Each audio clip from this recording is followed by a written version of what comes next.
Welcome to Season 7 of the Road to Glory save with Solihull Moors. And this is going to be our second season in the Championship. Last season, we managed to get into the playoffs. Can we repeat that this season, or are we actually in for a season of struggle on the second time around? Well, the second season has not started quite as well as what the first season in the Championship did. 6 games played, 3 wins, 3 defeats. We'll get to the games when we go to the schedule in a bit. In the Carabao Cup, we have got through to the third round. We do play Crystal Palace away from home at Selhurst Park. Not really sure why I'm looking at what their capacity is, because we don't really get a share of the gate receipts, but 25,500 at Selhurst Park. Yeah, it's a game, if we go by what we were doing last season and the season before especially, we might even be able to sneak a win out of that one. But our team is not where it needs to be this season. I think that's safe to say. And there's been a bit of disappointing news in the transfer front. If we go to the transfer history, and let's go back to the signings we made from the April the 1st email where clubs release their Premier League clubs release their youngsters. It all started with Arman Singh from Liverpool. 2-star current ability, 5-star potential, attacking midfielder. I'm training him to play the advanced playmaker in this position. Like I say, he's got a lot of potential. He could be a pretty decent player for us in the future. We then have Romain Arthur from Arsenal, 18 years old. 2-star current ability, 5-star potential. Right back, can play centre back as well. I mean, he's 5'11", with a jumping reach of 11 and heading of 8, so I'm hardly likely to play him there. But he could be a decent option as a right back, and I believe I am training him as a right wing back. Yeah, there you go, right wing back on Sport. So, yeah, again, I mean, they're all ones for the future. They're all free transfers. Then we went to Manchester United to get Glenbrook Dawson. This player is very much liked by the club. They do rate him as a very good, high potential player. 2-star current ability, 5-star potential. Plays in central midfield. He can do the Mazzala. He can do the advanced playmaker. I think we're training him as the Mazzala. Yes, we are indeed. My memory is holding up for once. Jay Nichols of Manchester United as well can play on the left-hand side. So we're training him up as a left inside forward. 1.5-star current ability, not quite as good as the other ones.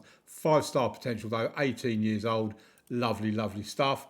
Then we went back to Arsenal for Sam Bradley, who is a striker, and we do need to see if we can bring through a decent striker. 2 stars of current ability, 3.5 to 4.5-star potential. Again, 18 years old.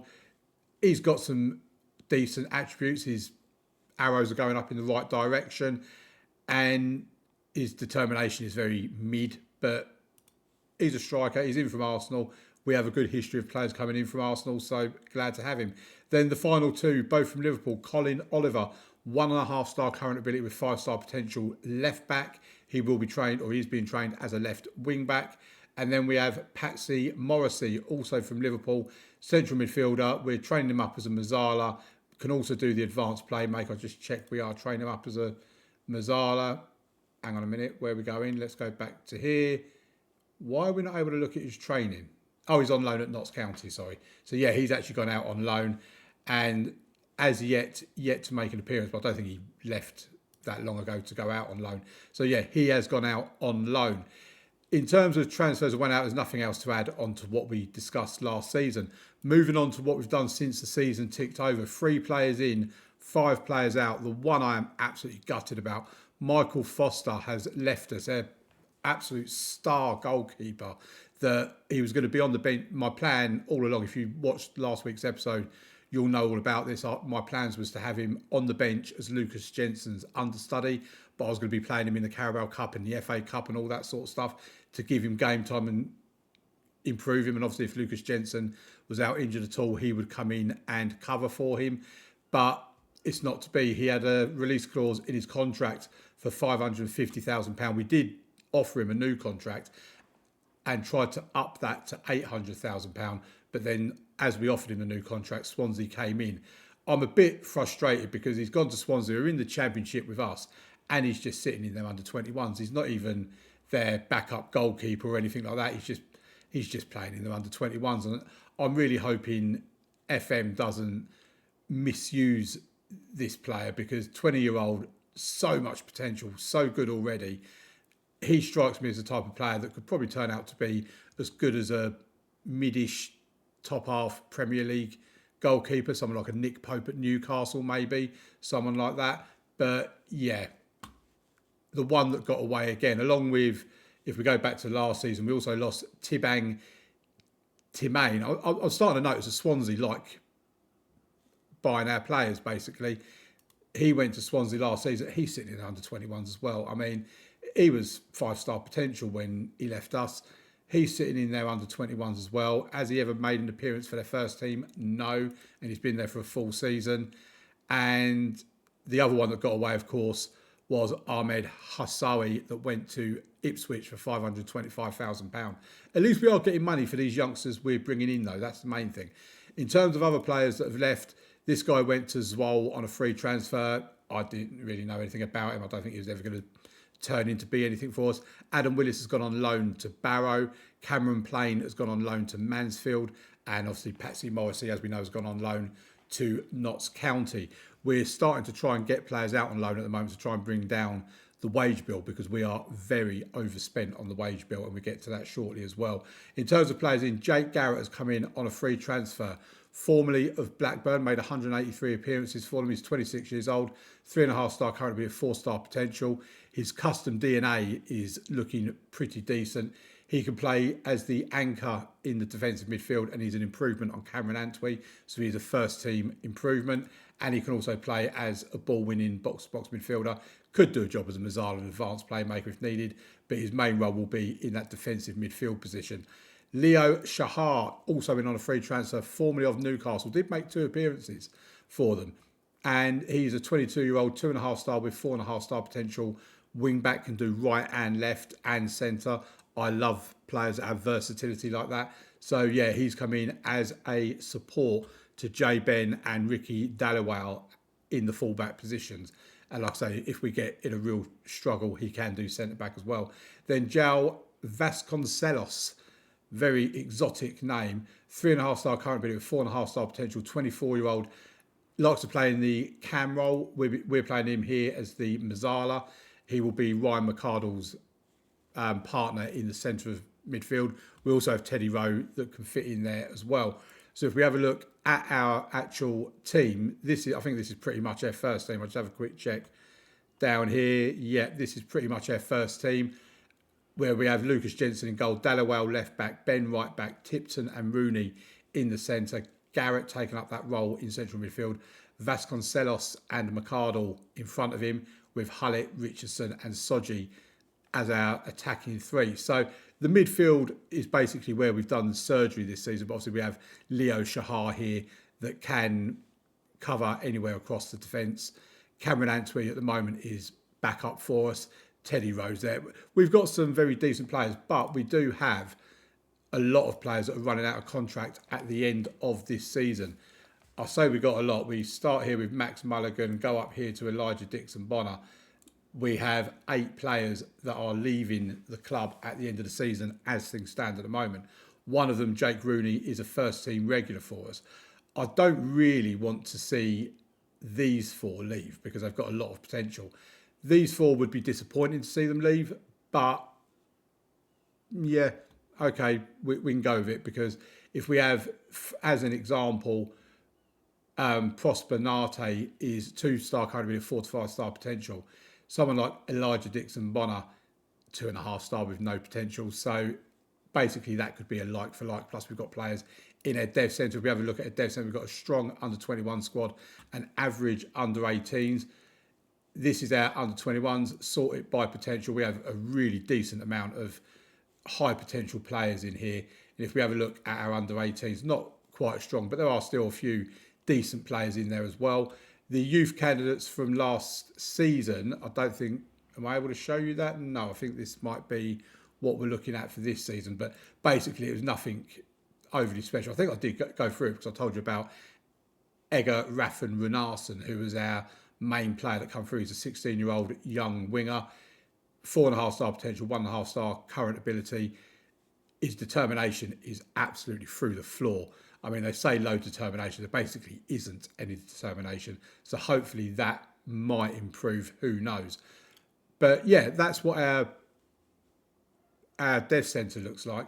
What we're doing now is let's move over to the finance screen because we need to have a chat about the finances. So here we are with the finances. Our financial status at the moment is okay. We do have a couple of million in the bank, so that side of it is not too bad. We did at one point have as much as 4.61 million in the bank. We do have a tiny amount left in the transfer budget, but anytime we do get anything in there, we're putting it into wage budget to try and counteract the fact that we are like £11,000 overspent on our wage budget, 11,073. So yeah, I somehow need to get this down. So we're going to try getting players out on loan to try and get this down. The only other way of doing it is to sell a fairly big name player in January that we can then get some transfer budget in and then move it back again. But at the moment, the board are not going to be overly happy with me. If we have a look at their vision, it does say struggling. We'll get to this shortly. And yeah, we are struggling to work within the wage budget. All the time we're exceeding expectations. They should be okay with it. But if we end up, their vision for this season is avoid relegation from the Championship, we start getting in a relegation battle, and that might then become a problem. It does say here, board alert, takeover in progress. And due to the club being in a takeover process, we have altered the 5-year plan. Until the situation has been resolved, we will hold off with setting any long-term plans. What I'll do is I'll put a screenshot on screen round about now where it shows the email that we got come through. It is potentially a tycoon takeover, and they're looking to invest large sums of money into the football club. I'll tell you now, it's not going to happen because I never do get a tycoon takeover, but this is actually the first time we've had anything like that, and we're in, season 7 now. Usually you get told there's going to be a takeover of some description. It might be a local consortium, or it might be your team president is being re-elected or something like that. This is the first time we've had a tycoon takeover, and it's taken 7 seasons and a new stadium for it to happen. So yeah, just thought I'd let you know about it. Like I say, I'll keep you updated as of when I know more, but I can be pretty confident in saying that we will not be taken over by a tycoon because I'm not that lucky. But anyway, in terms of dynamics, team cohesion is very good, club atmosphere is very good, managerial support is very good. If we have a look at the schedule, we had some pre-season friendlies. We'll add a little tour that we done in there. I think that was in Spain we went to. And then we started off the season against Fulham. We've actually had a pretty tough start, really, with Fulham, West Brom, Cardiff, all in. And we have lost them 3 games as well. Fulham, we lost 3-1. Teddy Rowe got a goal for us right at the start of the second half. But yeah, they were just better than us. Then we played Portsmouth, who I believe are in League One. Yep, 17th in League One. And we beat them 2-1 in the Carabao Cup first round. Then we played West Brom in the league away from home, a 3-0 win. It weren't even close, to be quite honest. It took them until the 88th minute to go 2-0 up. But that was more because of them being wasteful. Lucas Jensen had a terrible game as well, a 5.9. Hull came up next with a 2-0 win for us in that game. Therese Hullett and Oyson McEntee getting the goals in that game.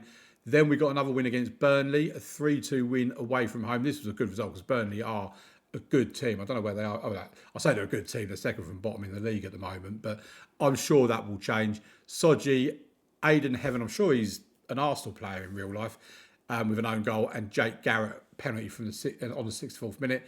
Then we lost 5-2 to Cardiff. Lucas Jensen having another nightmare of a game. Soji and Jay Ben getting on the score sheets for us. We then played Southend in the Carabao Cup second round. They're a League 2 team. We went full rotation. John Hamill is basically a new Michael Foster. He's got 1.5 star currently with 3.5 to 4.5 star potential. He's 21 years old. I think he's homegrown at club now. And let's just have a little look at his eligibility. He's nearly homegrown at club. He's homegrown in England, but will at some point become homegrown at club, I hope. But yeah, homegrown in nation anyway. And yeah, 5-2 defeat. We're on about Southend. 1-0 win against them. Then we played Charlton Athletic, and a much better performance from us. A 2-0 win in this game. Goals from Jake Garrett and Jay Ben. And the next game we have up is Crystal Palace. We've got Bristol City, QPR, Derby and Watford to finish out the rest of September. The next time you will see me will be once the January transfer window closes. We have got Derby, Wolves, Reading and Barnsley in January. There could be another FA Cup game in there if we get through the third round against whoever we end up playing. Who knows? So, yeah, let's see how we get on by the time the next transfer window closes. Would we have sold a player or two to help with the wage budget and all that sort of stuff? Are we going to be finishing mid-table? Can we fight for playoffs again? Or are we going to be down by the relegation area? There's only one way to find out. Well, here we are. We are second in the Championship. We are currently in the automatic promotion places.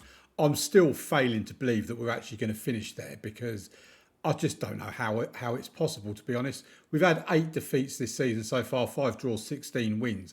We're on 53 points. We're 14 points behind Bristol City, 1 point ahead of Cardiff and Hull. So it's not like we're running away with it or anything like that. But in terms of being in the actual playoffs, we are 7 points ahead of Nottingham Forest and 9 points ahead of Wolves, who are in 7th and 8th respectively.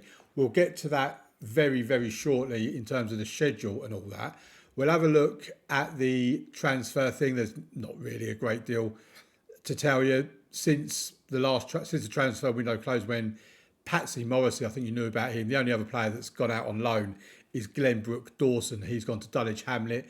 No players have come in, so there's been absolutely no transfer news to bring you. What I will show you is our dev centre and our youth intake. It's a poor intake. I mean, yeah, I'm not holding out any hope that any of this is going to be of any use whatsoever.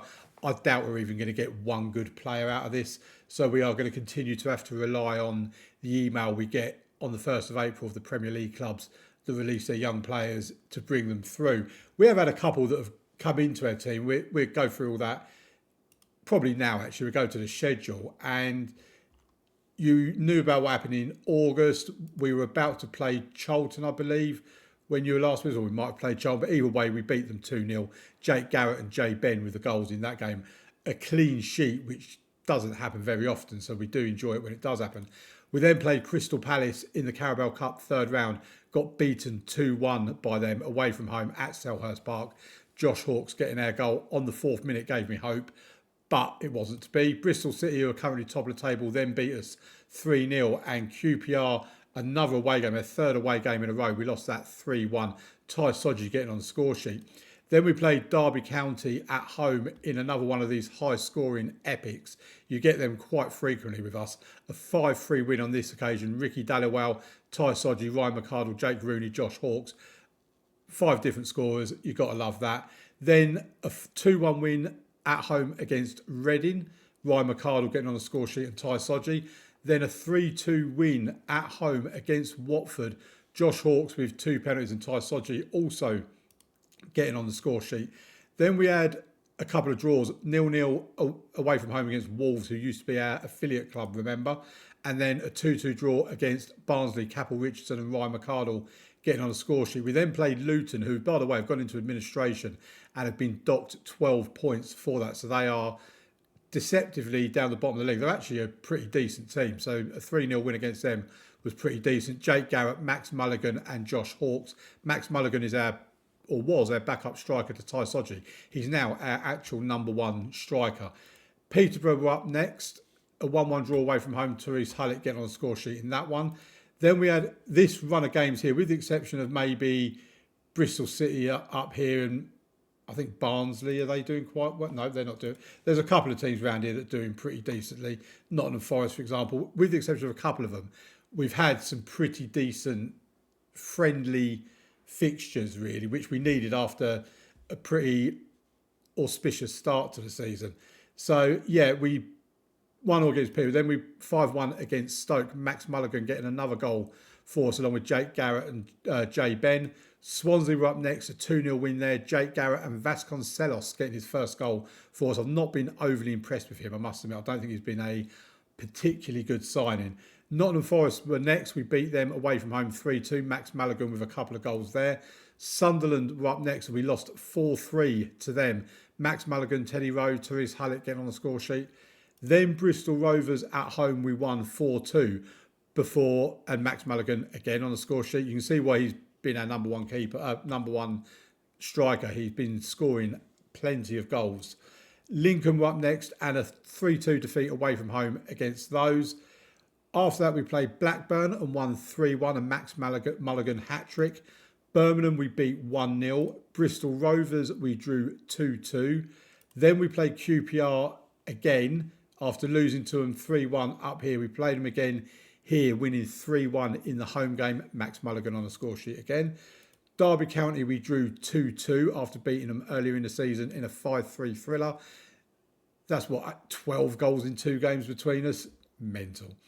Then came the start of our FA Cup run. We had the third round away from home against Wycombe Wanderers, a very heavily, if not fully rotated team for this one. And we won 4-3, Ty Sodgy and Richard Farrell with 2 goals apiece. Then came Wolves and a 4-1 win in that game. Then away from home against Reading, we lost 1-0 before a 5-1 win at home against Barnsley. Tyrese Hullett getting a hat-trick in that game. Then we played West Ham in what should have been a money-spinning FA Cup game. Bear in mind they can hold about 60,000 in their stadium. They barely filled half of it, 36,550. It still gave us about 500, 600,000 pound from the gate receipts of it, but it weren't a massive payday or anything like that. And in the 5th round, we play Oxford United, I think in League One. Yeah, they're 9th in League One. So we would be favourites to beat Oxford United, which means potentially we could be getting to the quarterfinals of the FA Cup, and that is very, very nice. We have Luton next, who, like I say, they're in 17th, but that's deceptive. They would be up easily in the top half if they didn't have the 12 points deducted. Then we played Cardiff, who are 3rd, Charlton 11th, Watford 24th.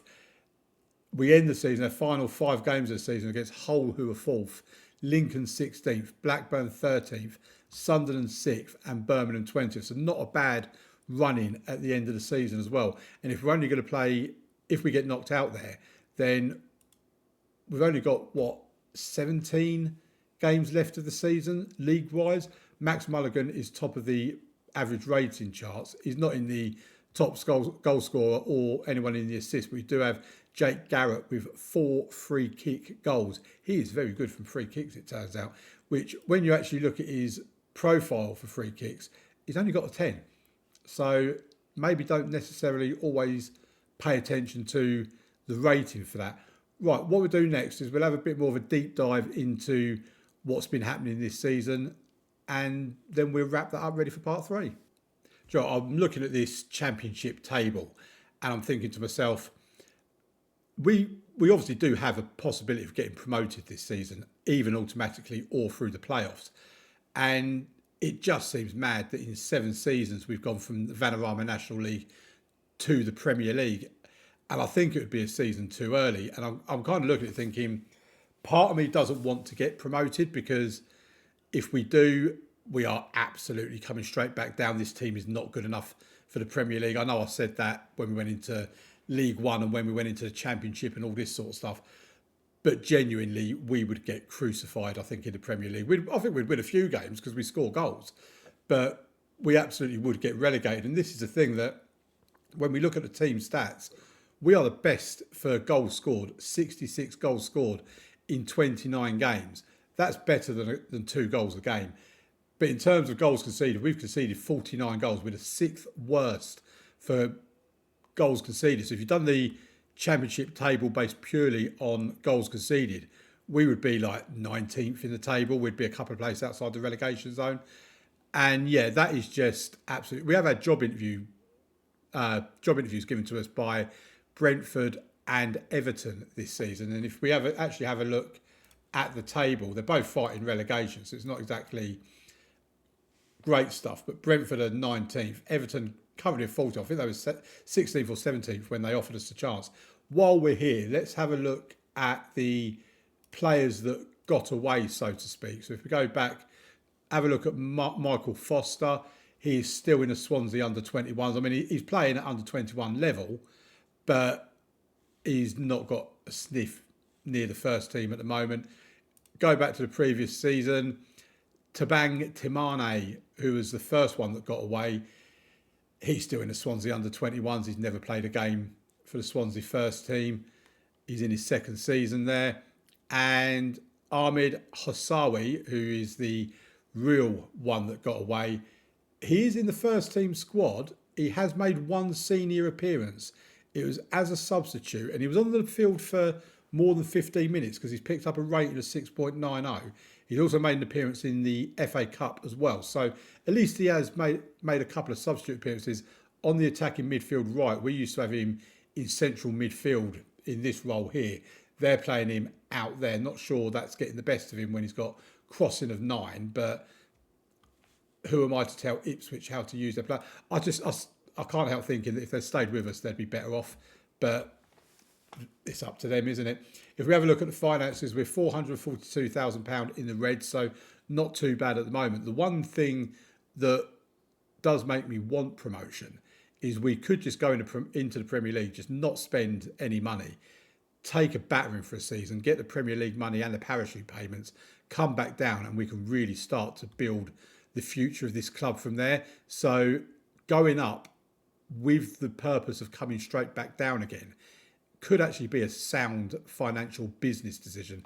We have got £150,000 in the wage budget. We are now okay in terms of what we're spending. Basically, I had to, when you got the email come through in the new year of what your season expectations were, we had to, I mean, I never said become an established Sky Bet Championship team. I said we'd avoid relegation. Previously, it was avoid being relegated or attempt to avoid relegation. That was it. So I upped it to avoid relegation, and that meant that our wage budget could bring us back into line with where it needs to be. So we are just about hanging on there. We have got, as a reminder, several players that are running out of contract at the end of this season. Elijah Dixon Bonner starts it, and we come down as far as Max Mulligan. Now, if I have a look at some of these, I don't know. Yeah, so Max Mulligan, we have given him a new contract. It starts when the new season starts. I can't remember exactly. I went mainly for the highest rated players. So Marino's not one of them. I'm not really that sure if I'm that worried about him, to be honest. He has got good potential, but we'll just have a quick look through them at who I've... Josh Hawkes, I've already set him for release. He's really annoying me. I just want him gone, basically. It's not Jake Rooney. It might only be that one that we've done, actually, so, which I think it is, because Elijah Dixon Bond, I don't want to keep him around either.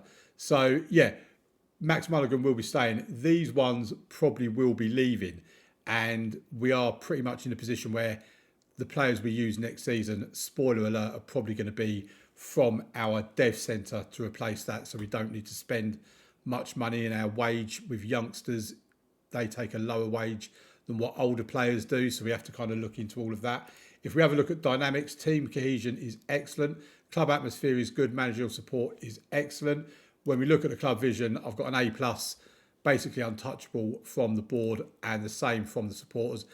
Everyone's delighted with everything I'm doing here, and basically they should be as well. There's no more board takeover in process. As I predicted, the Tycoon takeover came to nothing. I won't keep highlighting potential takeovers every time it comes through because it does get a bit much sometimes. But obviously, if we do get a takeover, you will be the first to know. And that, I think, pretty much is all there is to show. Injuries, it's been injuries. There's no point moaning about it. I've moaned about it enough in FM24. I don't need to keep moaning about it. I've shown you what our youth intake is looking like being. But yeah, 17 games left of the league season.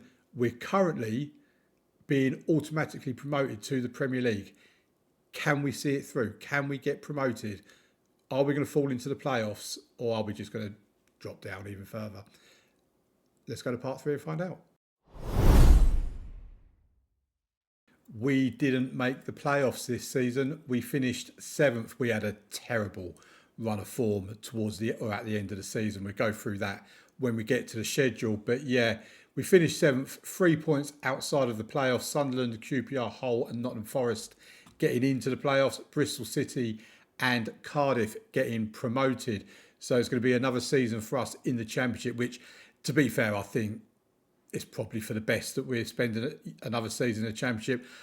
We could be in here for a few more seasons yet, because it kind of feels as though we've hit a bit of a ceiling at the moment. and we need to improve our defence. If we have a look on here, we were the best goal scorers, 100 goals scored. We score goals for fun usually, but we're the 6th worst team for goals conceded, scoring 100, conceding 81. And yeah, we can't keep conceding 2, 3, 4, 5 goals every game because it's simply not sustainable, quite honestly. Max Mulligan finished as our top goal scorer, which, by the way, I wanted to offer him a new contract. His contract runs out at the end of the season. But when I went to offer him a contract, there's nowhere on here that I can, if I click contract offer, you cannot make a contract offer for this player. The player's already agreed a contract offer, with the club. I thought I said, away from the club. So hang on, let me. Okay, there you go. So yeah, we are keeping Max Mulligan for next season, which means I probably need to alter what I've got in here as well, because there you go, we're bunging back in there. So this is basically what I use as my squad planner, because I don't like the actual squad planner itself. So I put in what is currently, or what I would perceive my first choice 11 for next season to be. Then I put in the backup 11. Any players that are leaving the club are down here. So Oisin McEntee, Jake Rooney, who are 2 central defenders for us, they're going to be leaving. Elijah Dixon-Bonner and Josh Hawkes are also going to be leaving. Cameron Plain, I don't know what's going on with him. He's here for another season. I don't know if there's an optional future fee with Mansfield. So I've not been told they're taking it yet. So I'm assuming they're not going to. So he'll come back and join us as well. He'll probably go out on loan again and then leave on a free. At the moment, we need 2 central defenders. We need a player that can play predominantly on the left, but left and right, if possible. And yeah, the 2 central defenders are the highest priority for me. In an ideal world, I'd get in 2 first choice central defenders so we can upgrade both our centre-backs. Oliver Tipton is actually a very good centre-back. He is considering his options at the end of his contract. His contract don't end until the end of next season, but he came to me around February time and said, I want to consider my options, basically, boss. So I said, okay, fair enough. I mean, he's another one that, if we look at him, he's been with us since League One. We've got so many players that have been here since League One, and I'm wondering why we're not good enough. I just think we need to upgrade, basically.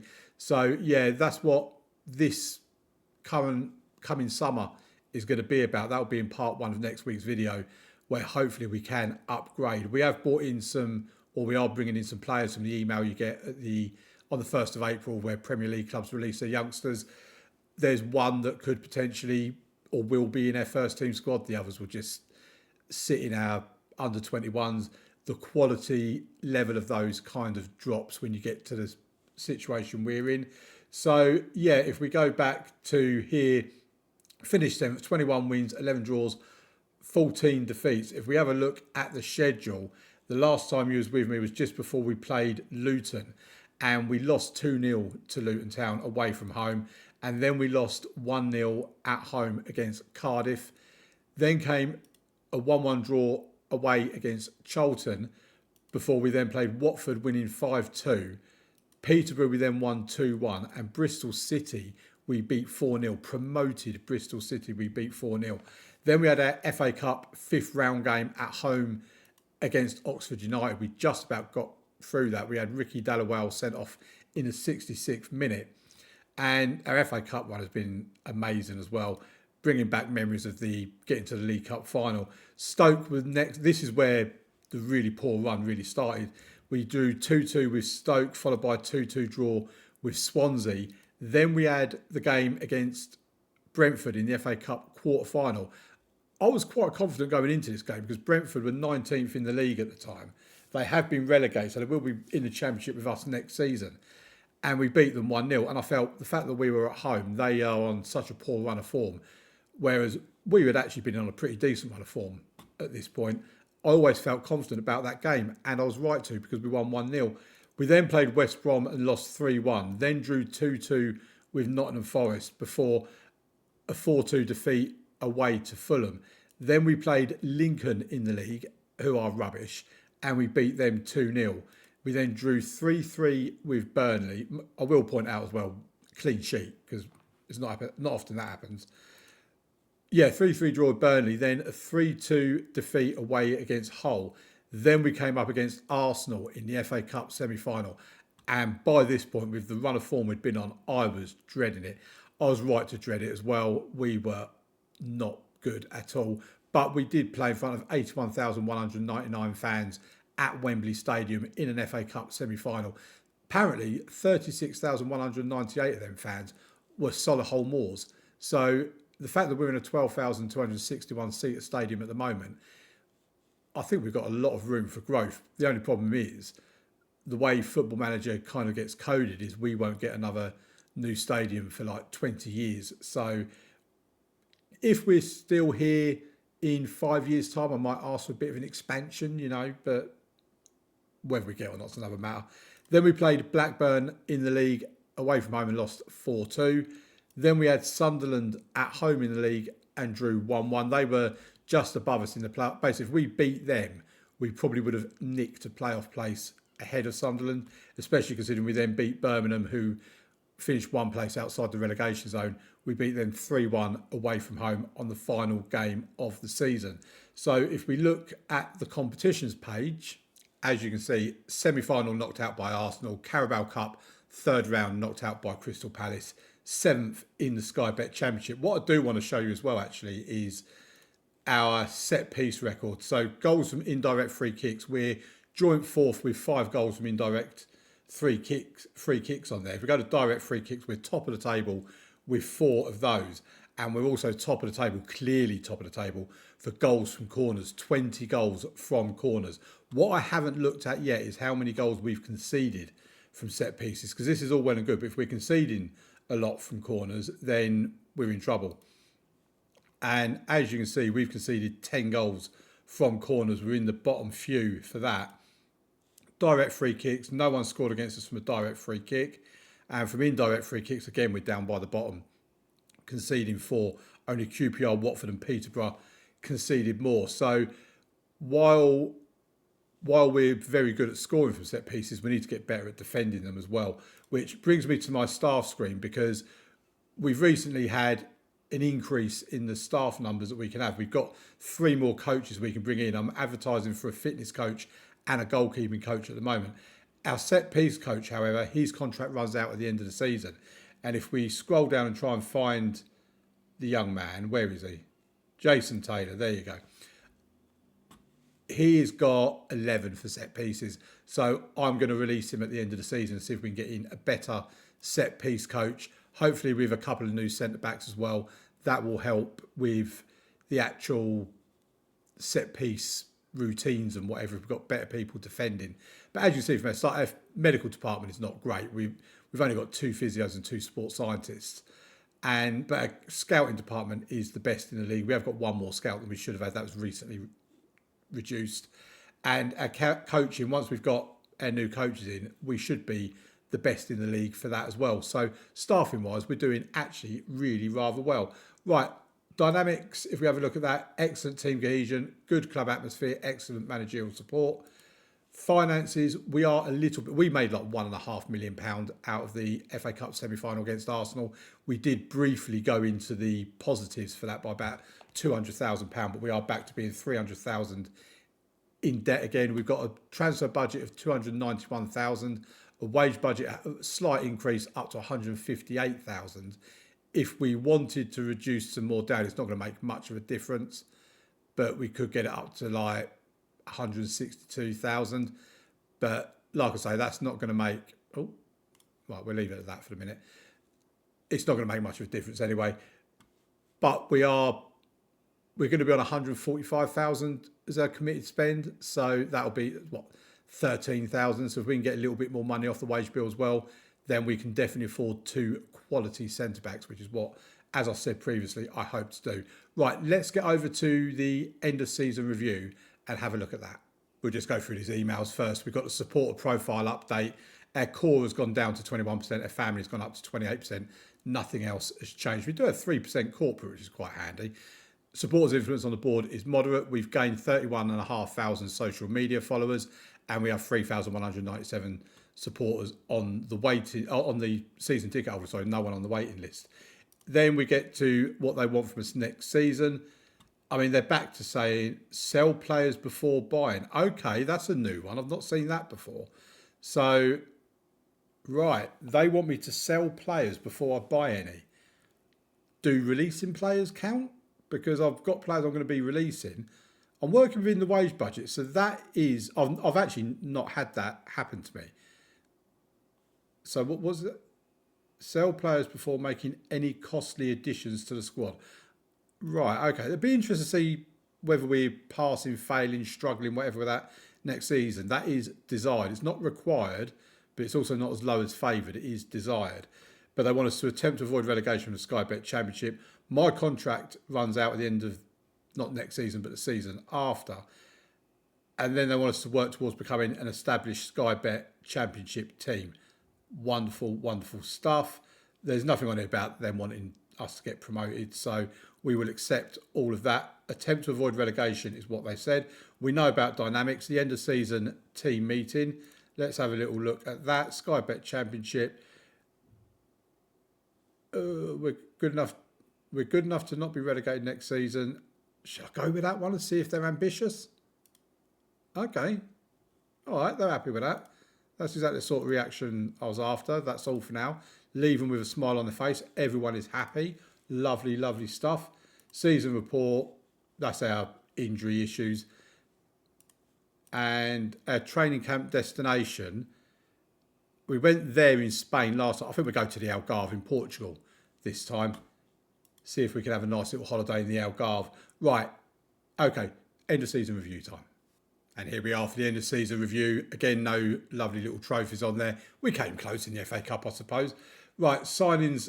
Jake Garrett has been given the sign of the season. I'd probably agree with that. 7.02, 51 appearances, 10 of them as a sub. 14 goals and 10 assists as a defensive midfielder, the anchor in midfield. That is an excellent return. I weren't even getting that kind of return off Christian Sparhu in my Borussia Dortmund unemployed journeyman save. So that is fantastic. There were quite a few penalties in there. 7 penalties. Took 7, scored all 7. I think really I need to have him as my main number one penalty taker, which I think he is, to be fair. Leo Sahar came in as a backup option on a free transfer from Newcastle. He made 44 appearances, 32 of them as a sub. He got 4 assists at 6.83. I think he's been a decent signing. And João Vasconcelos from Celtic B. I mean, they're absolutely delighted with the signing to get him, especially the fact he's got a £10 million release clause. I'll be honest with you, no one's paying us $10 million for him because he's not particularly good, in my opinion. 44 appearances, 3 goals, 7 assists, 17 of those were from the bench, 6.82. He's been okay, but he's just not been... I've actually tended to play Teddy Rowe more frequently than Vasconcelos, to be honest. So, yeah, is what it is. In terms of the outs, the only one we made money on was Michael Foster, £550,000 to Swansea. But, I mean, like this one here, Caden Everest, the young right-back that I wanted to keep, but he had the ump with me because I stopped him from going out on loan a couple of times. So he left on a free transfer. He's gone to West Brom, and who's in the Championship, and he's just sitting in their under-21s. He's not featured for them all season. Whereas, at least for me, last season, he did actually get some game time. So, another example of how the AI doesn't really handle this sort of thing very well. This guy went to Zwolle and never made an appearance. Will Hondermark and Cade Craig, I presume they're still without clubs. Hondermark, yep, he's not got a club. And Cade Craig obviously hasn't got a club either. So I think that just proves we were right to actually get rid of him. The only one that's actually done anything is Aurora Edwards went to Southport, 16 appearances, 2 goals, 1 assist at 6.89. All of those tell me that I was right to let them go. Then we have a look at season to remember. Basically a full house every single game we play. The league position was 7th. Attempt to avoid relegation from Sky Bet Championship. They were delighted with that. Max Mulligan was their top goal scorer. In terms of the FA Cup, by the way, Arsenal lost to Chelsea in the final, and Gabriel Jesus scored for Arsenal on the 3rd minute and then got sent off on the 9th minute. He was a bit of a silly boy, wasn't he? So, yeah, Chelsea, there you go, 2-1, Chelsea won that one. I don't know why that's shown as a pivotal match. It's nothing to do with us. But we beat Wycombe, we beat West Ham, we beat Oxford, we beat Brentford, and then we got knocked out by Arsenal. Again, it's a very kind run because even the Premier League teams like West Ham, for example, 14th in the league, they were a bit lower than that when we played them. Brentford have been relegated into the Championship. They were League One. They were League One. So yeah, we had a pretty decent cup run in terms of the people or teams we faced. Carabao Cup, we beat Portsmouth and Southend, but then got knocked out by Crystal Palace. Moments to remember, the biggest win was a 5-0 win against West Ham in the FA Cup. A match to remember, 3-2 win against Burnley. And the goal of the season was a 5-1 win against Stoke. Goal from Garrett, top quality strike from Moors defensive midfielder as he scores a thunderous free kick from 27 metres. One of 4 direct free kicks that boy scored last season to go with his 7 penalties. Then we get to the annual revenue. We're a 3-star national reputation club, so our reputation's not too bad.